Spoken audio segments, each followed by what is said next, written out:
कारण की live video देखते ही हॉल में सन्नाटा छा गया। आरव की आंखें गुस्से से लाल हो गईं। यह जिंदा कैसे बच गया? नेहा ने घबराकर आयुष की ओर देखा। अब क्या करेंगे, लेकिन सानवी की आंखों में डर के बजाय गुस्सा था। करण, इस बार तुम बच नहीं पाओगे, करण ने स्क्रीन पर हंसते हुए कहा। आरव, सानवी, अगर तुम सच में शादी करना चाहते हो तो एक छोटा सा सरप्राइज तुम्हारा इंतजार कर रहा है।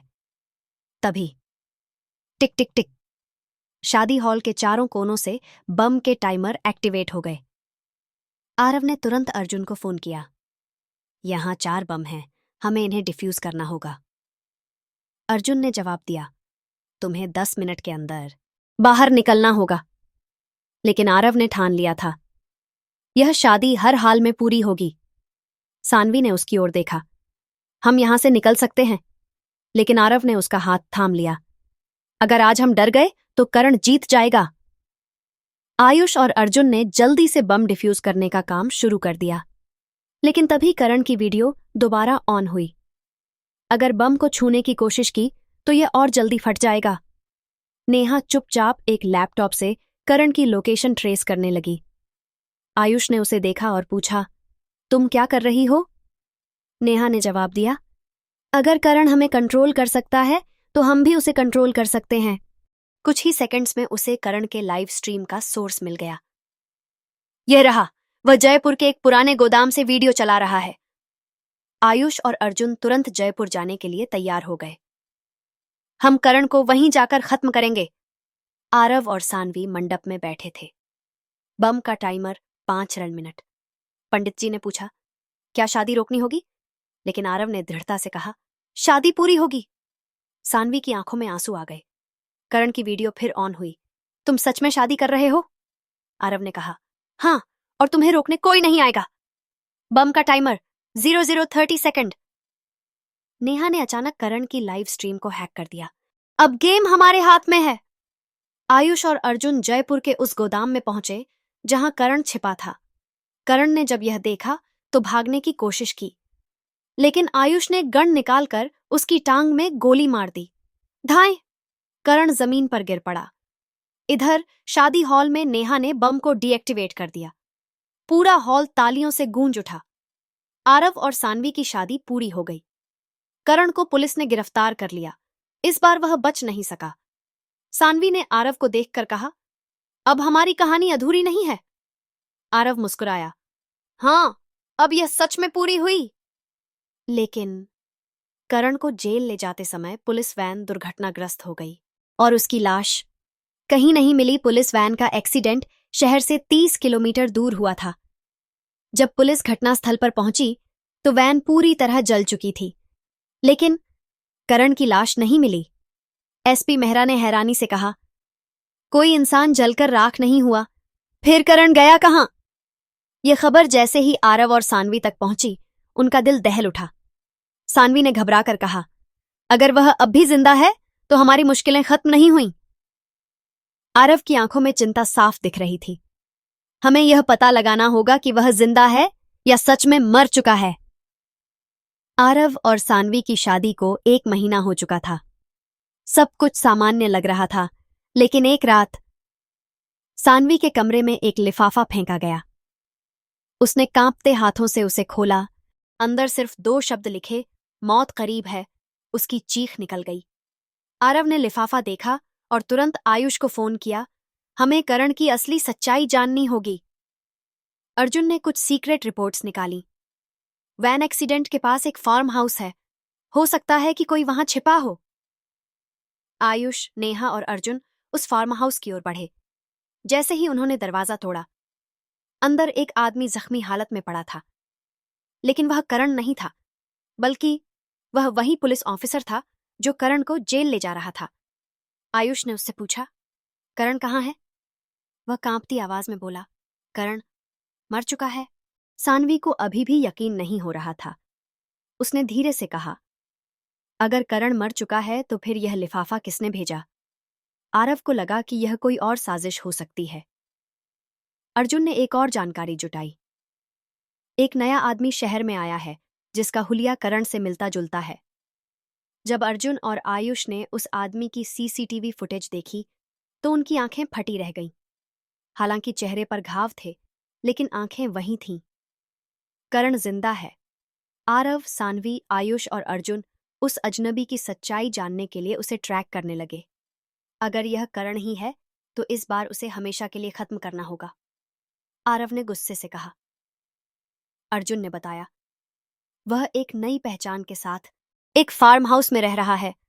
अब उसका नाम कबीर सिंह राठौड़ है। आयुष ने झुंझलाते हुए कहा, नाम बदल लेने से कोई बच नहीं सकता।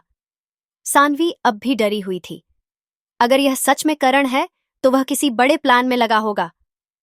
फार्म हाउस के अंदर करण, जो अब कबीर के नाम से जाना जा रहा था, शीशे में खुद को देख रहा था। प्लास्टिक सर्जरी से चेहरा बदल सकता हूं, लेकिन नफरत नहीं। वह मुस्कुराया और एक फोन उठाया। अब खेल की अगली चाल मेरी होगी। शाम को सानवी एक कैफे में नेहा से मिलने जा रही थी। जैसे ही वह बाहर निकली, एक ब्लैक कार अचानक उसके पास आकर रुकी। धड़ाम! कार का दरवाजा खुला और कुछ नकाबपोश लोगों ने उसे अंदर खींच लिया। सानवी ने चीखने की कोशिश की, लेकिन किसी ने उसके मुंह पर रूमाल रख दिया। आरव को जब यह खबर मिली तो उसका गुस्सा फूट पड़ा। करण, इस बार तुझे खुद अपने हाथों से खत्म करूंगा। आयुष ने अर्जुन से कहा, हमें करण की लोकेशन तुरंत निकालनी होगी। अर्जुन ने ट्रैफिक कैमरों की मदद से ब्लैक कार को ट्रैक किया। ये गाड़ी शहर से बाहर एक वीरान गोदाम की ओर जा रही है। आरव ने तुरंत अपनी गन उठाई। इस बार करण बचेगा नहीं। सानवी को रस्सियों से बांधकर एक कुर्सी पर बैठाया गया था। सामने एक आदमी खड़ा था, करण उर्फ कबीर। उसने सानवी की ठोड़ी उठाई और मुस्कुराया। तुमने सोचा था कि मैं मर गया? अब देखो मैं कैसे तुम्हारी दुनिया बर्बाद करता हूं, सानवी ने गुस्से से कहा। आरव, तुम्हें इस बार नहीं छोड़ेगा, करण ने हंसते हुए जवाब दिया। इस बार खेल मेरे हिसाब से होगा। आरव, आयुष और अर्जुन ने गोदाम को चारों तरफ से घेर लिया। एक भी आदमी बचना नहीं चाहिए, आरव ने कहा। धाएं, धाएं, धाएं! फायरिंग शुरू हो चुकी थी। करण ने हंसते हुए कहा, आरव, तुम्हें लगा कि मैं इतनी आसानी से हार जाऊंगा? उसने एक बटन दबाया। टिक टिक टिक! पूरे गोदाम में बम लगा हुआ था। पूरे गोदाम में बम लगा हुआ है। करण की आवाज पूरे हॉल में गूंज रही थी। सानवी रस्सियों से बंधी हुई थी और उसके सामने टाइमर चल रहा था। 000:59 00:12 AM। आरव और आयुष ने जैसे ही गोदाम के अंदर कदम रखा, उन्हें चारों तरफ लाल लाल लाइट्स दिखीं। बम! अर्जुन ने घबराकर कहा।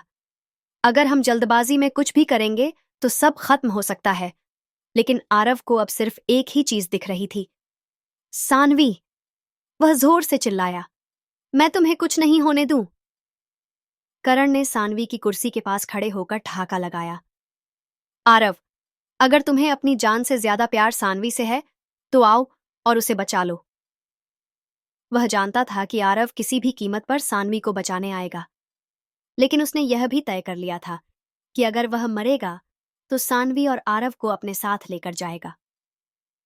व्यूज आवी रोचू ट्रीन ताकपीता।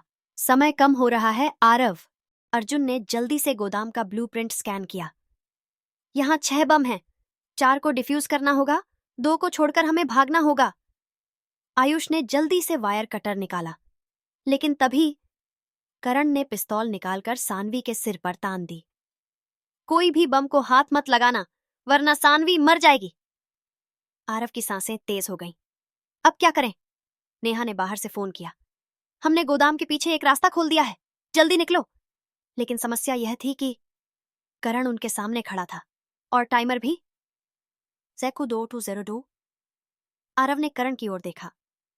अगर तुम्हें लड़ना है तो मेरे साथ लड़ो। करण ने सानवी को धक्का दिया और हंसते हुए कहा, मुझे इसी पल का इंतजार था। धाएं! करण ने गोली चलाई, लेकिन आरव झुक गया। धड़ाक! आरव ने करण के चेहरे पर मुक्का जड़ा। दोनों एक दूसरे पर झपट पड़े। चारों ओर सिर्फ मुक्कों और लातों की आवाज गूंज रही थी। आयुष और अर्जुन ने इस बीच जल्दी से 2 बम डिफ्यूज कर दिए। करण ने अचानक एक चाकू निकाला और आरव के पेट में घोंपने की कोशिश की, लेकिन आरव ने उसका हाथ पकड़ लिया। ये खेल अब खत्म होगा, करण! आरव ने पूरी ताकत लगाकर करण को पीछे धकेला। करण लड़खड़ाया और सीधे जलते हुए ट्रांसफार्मर से टकरा गया। बचाओ! तेज स्पार्किंग हुई और करण जमीन पर गिर पड़ा। अर्जुन ने चिल्लाकर कहा, बचने के लिए सिर्फ 20 सेकंड बचे हैं। आरव ने जल्दी से सानवी को उठाया और भागने लगा। आयुष, अर्जुन और नेहा भी भागे। ली दी दी पीप, धड़ाम! पूरा गोदाम जोरदार धमाके से उड़ गया। सबने एक दूसरे की ओर देखा। क्या ये खत्म हो गया? नेहा ने पूछा। सानवी ने कांपते हुए कहा, करण अब नहीं बचेगा, है ना? आयुष ने भी एक गहरी सांस ली। इस बार वह बच नहीं सकता। आरव ने सानवी का हाथ पकड़ा और कहा, अब कोई हमें अलग नहीं कर सकता। लेकिन कुछ दिन बाद एक डॉक्टर ने पुलिस रिपोर्ट में लिखा, करण की लाश नहीं मिली। करण के गिरने और गोदाम के जलकर राख हो जाने के बाद सबको लगा कि कहानी खत्म हो चुकी है। आरव और सानवी अब अपनी जिंदगी की नई शुरुआत करने जा रहे थे। उनकी शादी के बाद पहली बार वे उदयपुर के बाहरी इलाके में अपने नए घर में शिफ्ट हुए। लेकिन करण की लाश नहीं मिली। ये खबर अब भी उनके दिलों में एक डर की तरह थी। शादी के 1 महीने बाद रात के अंधेरे में जब सब सो रहे थे, एक परछाई उनकी खिड़की के बाहर दिखी। सानवी ने अचानक महसूस किया कि कोई उसे देख रहा है। उसने घबराकर खिड़की की ओर देखा। कोई नहीं था। लेकिन जब उसने खिड़की बंद करनी चाही, थक थक थक, बाहर कोई था। सुबह जब आरव को इस बारे में पता चला तो उसने तुरंत आयुष और अर्जुन को बुलाया। अर्जुन ने कहा, हमें पूरी छानबीन करनी होगी। अगर करण अब भी जिंदा है तो वह किसी न किसी दिन लौटेगा। और ठीक उसी शाम सानवी के पास एक अनजान नंबर से कॉल आई। हेलो मेरी जान, मुझे भूले तो नहीं? सानवी के हाथ से फोन गिर गया। करण की आवाज। आरव ने करण की लोकेशन ट्रेस करवाई।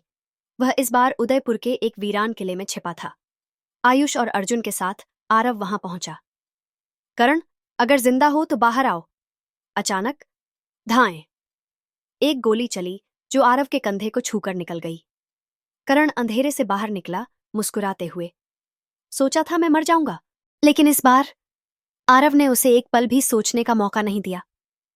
धड़ाक धड़ाक! एक के बाद एक कई गोलियां चलीं और करण जमीन पर गिर पड़ा। इस बार पुलिस ने करण की लाश को कब्जे में ले लिया। कोई संदेह नहीं, करण इस बार सच में मर चुका था। सानवी ने एक गहरी सांस ली और आरव का हाथ पकड़ा। अब कोई डर नहीं, कोई अधूरी कहानी नहीं। आरव ने मुस्कुराते हुए कहा, हां, यह अब सच में खत्म हो गया। समाप्त। यह थी इनकम्प्लीट बुक ऑफ लव की आखिरी कड़ी। क्या आपको यह कहानी पसंद आई?